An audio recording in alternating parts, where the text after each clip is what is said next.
Para ikhwan yang dirahmati oleh Allah Subhanahu wa taala, perhatikan saya akan menyebutkan beberapa poin agar terbebas dari syirik. Tadi sudah saya sebutkan beberapa. Yang pertama, menegakkan tauhid di dalam diri dan keluarga. Karena orang yang bertauhid tidak akan dikuasai oleh syaitan. Yang kedua, selalu mengerjakan sholat 5 waktu. Karena orang yang mengerjakan sholat 5 waktu, maka dia senantiasa di dalam jaminan Allah. Dan siapa yang di dalam jaminan Allah, maka Allah tidak akan membahayakannya. Sebagaimana disebutkan dalam hadis riwayat Imam Muslim. Yang ketiga, membaca surat Al-Baqarah. Jangan jadikan rumah sebagai kuburan, kata Nabi Muhammad SAW. Inna syaitan yanfiru minal baiti alladhi tuqra'u fihi suratul Baqarah. Syaitan kabur dari rumah yang dibacakan di dalamnya surah Al-Baqarah. Disebutkan dalam hadis riwayat Imam Muslim juga. Yang keempat, membaca ayat kursi di setiap selesai sholat fardu. Dan hati-hati nih, handphone, ya kita ini kadang-kadang terlalu tertipu dengan handphone. Ya, Assalamualaikum warahmatullah. Pas salam yang kedua, Assalamualaikum warahmatullah. Tangan sudah di sini nih. Megang handphone. Yang pertama kali dilihat apa? Statusnya, sudah di like berapa? Benar-benar popularitas ujub sangat mudah di zaman sekarang. Ada orang diceritakan oleh Syekh Abdul Razak datang ke Masjid Nabawi, kemudian datang dari luar, kemudian duduk, kemudian dipoto oleh temannya. Pose samping kanan, samping kiri, belakang kanan, belakang kiri. Habis itu keluar lagi. Ini jenis-jenis manusia riyaknya ikhlas.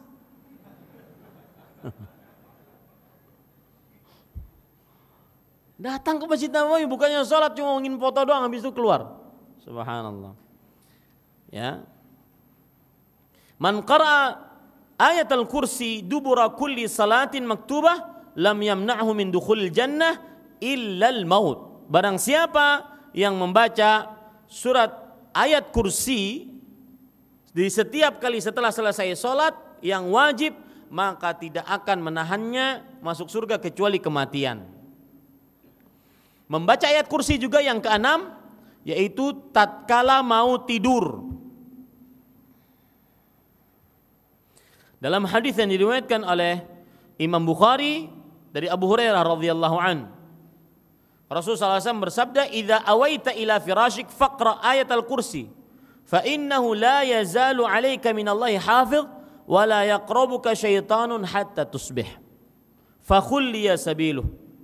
Artinya, siapa yang ingin tidur lalu dia membaca ayat kursi, maka masih saja atasmu dari Allah seorang penjaga, yaitu malaikat. Dan tidak akan ada seorang syaitan pun yang mendekatimu sampai pagi, dan dibebaskan dia dari segala macam gangguan syaitan. Itu yang keberapa? Yang pertama tadi tauhid, yang kedua menjaga sholat, yang ketiga membaca surah Al-Baqarah, yang keempat membaca ayat kursi setelah selesai sholat, yang kelima membaca ayat kursi sebelum tidur, yang keenam membaca 2 ayat terakhir dari surah Al-Baqarah. Rasulullah SAW bersabda dalam hadis yang diriwayatkan oleh Imam Bukhari dan Muslim dari Abu Mas'ud Al-Ansari radhiyallahu anhu, "Man qara'a bil ayatain min akhir suratil Baqarah fi lailatin kafatah." Siapa yang membaca 2 ayat terakhir dari surat Al-Baqarah dalam satu malam, maka niscaya Allah akan mencukupkan dari keburukan, mencukupkan dari rezeki, mencukupkan dari apapun, mencukupkannya. Ini para ikhwan yang dirahmati oleh Allah Subhanahu wa taala. Kemudian yang keenam, yang keberapa? Ketujuh, membaca surat-surat minta perlindungan seperti Al-Ikhlas, Al-Falaq dan An-Nas. Sebagaimana hadis yang saya sebutkan tadi. Ma ta'awwadha muta'awwidhun bimithlihinna. Tidak ada seorang yang minta perlindungan yang kuat, lebih kuat daripada membaca surat Al-Ikhlas, Al-Falaq dan An-Nas. Berapa kali Ustaz? Berapa aja? Di mana? Di mana saja? Kapan keadaannya? Kapan saja? Bagaimana saja? Yang penting bukan dalam keadaan yang dilarang untuk membaca Al-Quran, dan bukan di tempat yang dilarang untuk membaca Al-Quran. Kemudian yang kedelapan, membersihkan rumah dari patung dan gambar-gambar makhluk hidup. Termasuk di dalamnya adalah fotografi. Lebih baik dijauhkan.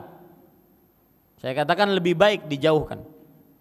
Meskipun fotografi tidak masuk ke dalam hukum patung dan hukum gambar yang dimaksud di dalam hadis. Sebagaimana disebutkan dalam hadis riwayat Imam Muslim dari Abu Hurairah radhiyallahu anhu, la tadkhulul malaikatu baitan fihi tamathil awit tasawir. Para malaikat tidak akan masuk sebuah rumah yang di dalamnya terdapat patung dan gambar-gambar. Maksudnya patung makhluk hidup dan gambar-gambar lukisan makhluk hidup. Adapun fotografi khilaf di antara ulama, tetapi tidak layak seorang muslim untuk menggantungkan fotonya atau foto keluarganya karena hal tersebut tidak bermanfaat. Yang ke berapa? 9, para ikhwan yang dirahmati oleh Allah, yaitu membaca setiap hari 100 kali atau 10 kali jika malas, la ilaha illallah wahdahu la syarikalah lahul mulku wa lahul hamdu wa ala kulli syai'in qadir. Rasul sallallahu alaihi wasallam menyatakan di dalam hadis ya bahwa hal tersebut, hadis yang diriwayatkan oleh Imam Bukhari dan Muslim dari Abu Hurairah radhiyallahu anhu, barang siapa yang membacanya 100 kali, fa inna man qalaha kanat lahu hirzan minasyaitan yamuhu dzalik. Siapa yang membacanya, maka dia akan mendapatkan benteng dari api neraka, dari syaitan pada hari itu. Benteng dari gangguan syaitan pada hari itu. Nah, ini semua adalah materi tentang terbebas dari sihir. Semoga bermanfaat. Mohon maaf saya tidak bisa menjawab pertanyaan karena waktu ya. Insyaallah pada pertemuan yang akan datang kita akan bertemu kembali. Kita cukupkan dengan kafaratul majlis. Subhanakallahumma wa bihamdik, asyhadu an la ilaha illa anta astaghfiruka wa atubu ilaik. Wassalamualaikum warahmatullahi wabarakatuh.